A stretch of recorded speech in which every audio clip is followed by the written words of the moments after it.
Moshe Dayan, Yitzhak Rabin, Uzi Narkis, autant de noms associés à la victoire militaire israélienne en 67. Mais si je vous disais que le roi du Maroc, Hassan II, avait aussi contribué à la victoire éclair de l'État hébreu.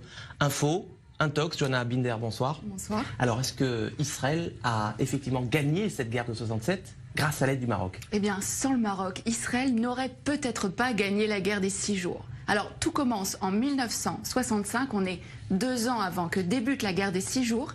Les grands leaders du monde arabe se retrouvent à Casablanca. C'est le 3e grand sommet de la Ligue arabe. Alors, vous vous en doutez, le Mossad ne fait pas partie de la liste officielle des invités, mais il est là et il va recueillir des informations cruciales. Il y a un protagoniste, c'est Nasser, le président égyptien, le leader de la coalition arabe. Alors dans quel état d'esprit est-il à la veille de cette conférence? Il déclare à Assouan en février: l'année 1965 est la plus dangereuse des années de la lutte arabe. Israël prétend que les Arabes s'apprêtent à perpétrer une agression. Cela signifie qu'Israël a l'intention de nous attaquer. Nous devons donc être prêts à riposter. En septembre, donc quelques mois après, a lieu ce sommet de la plus haute importance. À l'ordre du jour, l'état des forces armées des pays de la Ligue arabe, avec cette question: sont-ils prêts à faire la guerre contre Israël? L'autre homme clé de cette histoire, c'est Hassan II, le roi du Maroc. Il va permettre aux renseignements israéliens de connaître ses ennemis.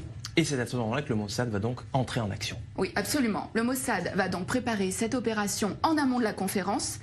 Plusieurs jours avant, une équipe du Shin Bet et du Mossad, il s'appelle à Tsiporim, donc les oiseaux, vont occuper le dernier étage du très luxueux hôtel à Casablanca où sont attendus les dirigeants arabes et où va aussi avoir lieu la conférence.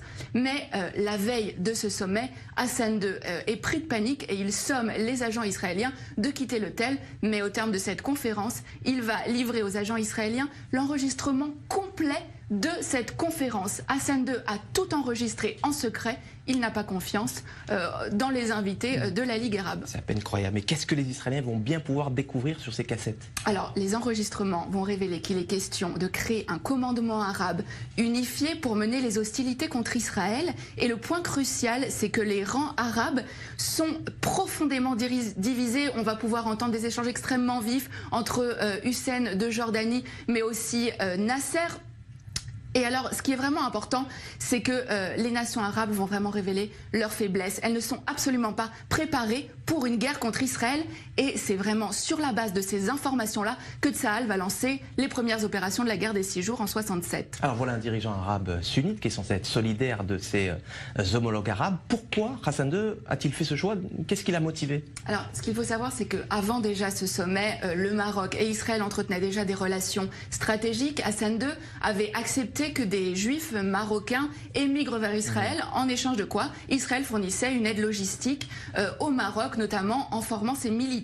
Et suite à cette opération, qui a vraiment été considérée comme le fleuron des renseignements israéliens, Israël est en dette vis-à-vis du Maroc. Seulement un mois plus tard, en octobre, cette dette a un nom, c'est Mehdi Ben Barka, le plus farouche opposant d'Hassan II.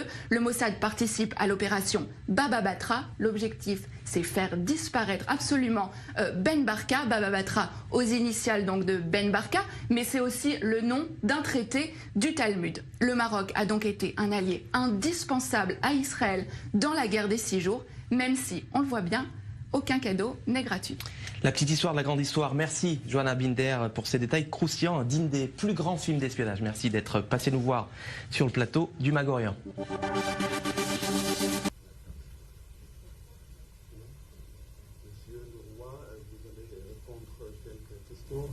Une ou deux seulement. S'il vous plaît. Monsieur le roi, vous allez répondre quelques questions. Une ou deux seulement. S'il vous plaît. Let's go. Let's go.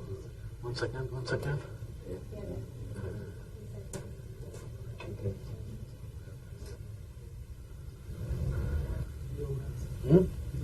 Docteur